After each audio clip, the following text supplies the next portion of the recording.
the opposition leader, she more or less said that she will be willing to work with Gary and Keith with regards to the fight against crime.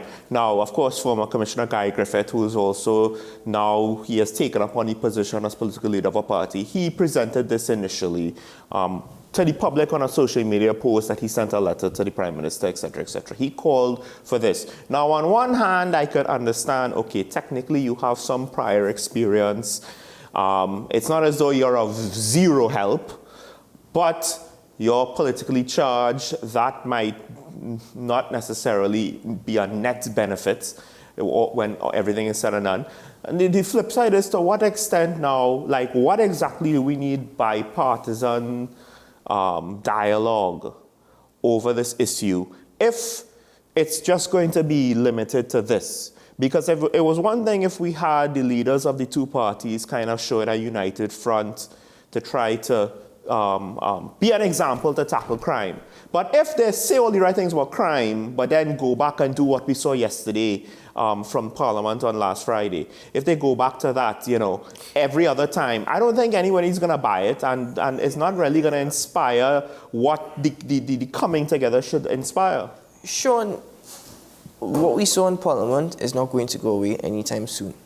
And honestly, I don't expect a separation because their political differences will remain and it will always be there. I think it's commendable that the opposition leader has, in a way, extended an olive branch. I also think that Guy Griffith, and in his capacity as political leader of the National Transformation Alliance, has also extended a hand. I think what they've also done is, in a way, call out the Prime Minister to say, listen, how serious are you about fighting crime? Yes, we are political opponents, but we are coming together to work for the benefits of the nation. You also have seen a hesitation from the opposition leader and members of the opposition in the past to even support legislation as it relates to national security. They've put forward arguments, but the arguments were not necessarily well received. So that is also a fact in terms of public opinion. So what they're trying to do is they're trying to gain favor with the public, whilst also showing that, listen, we're willing to work for the better of the nation. And I think, okay, we could read into it all we want. On the face of it, it sounds good, it looks good. How would the Prime Minister receive it? Is the Prime Minister open to it?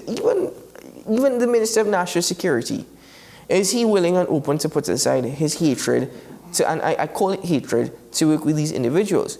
If the Prime Minister could call a CARICOM symposium and bring together the heads, the leaders of the member states of CARICOM, it's a symposium over 2 days to try and find ways to resolve the issues that are plaguing not just Trinidad and Tobago, but the wider Caribbean.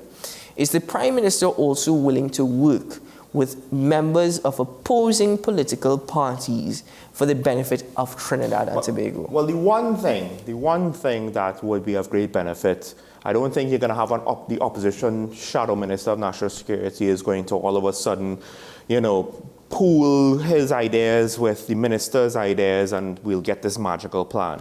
But what could be of a benefit is the fact that certain legislature, its effectiveness is questionable. Even the anti-gang legislation, all of the bail legislations, all of these things that they have loopholes or lackings or deficiencies, that the law enforcement apparatus kind of runs headfirst into every day, whatever the problems are that helps restrain them and make things be inefficient.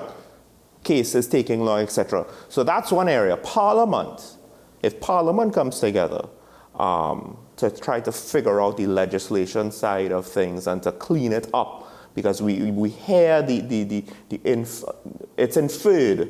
You kind of read between the lines, or in some cases told directly off the record that, well, certain legislature is not really working out and they need to be fixed. But since it's a two-sided parliament, we don't really have that unilateral support. Very precautious of working with the opposition, given the relationship in the past. And okay, you're not necessarily going to come and work with me. His thinking might be, well, you're not going to come and work with me. You're just going to come and want to disrupt and oppose. You're saying let's work together, but you mean it. Two, you're going to come and you're going to try and take credit or a photo of almost every single thing. So the Prime Minister is also going to be very apprehensive as well. Let's see his response. I don't really expect much of a response.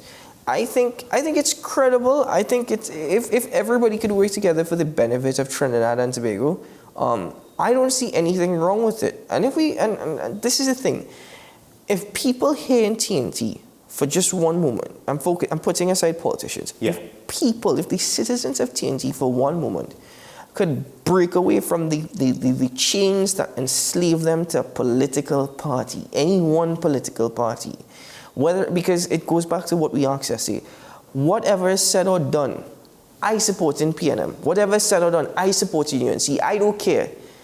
If the PNM does something, I'll go chastise them. If the UNC does the same thing, I'll go support them. If for one moment we can break out of that mindset, and it's extremely hard to do. I mean, look at that interview with Kelvin Morris last week. Excellent interview with the minority leader, but his supporters on social media are just blind as far as I'm concerned. If we had to break away from this, Sean, then this could work. This relationship with opposition, with sitting administration, Well, that's how it's supposed to be. it could work because the public is going to be more receptive.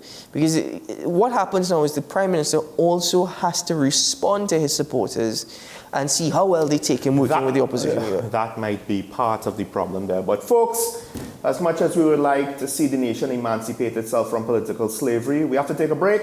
When we come back,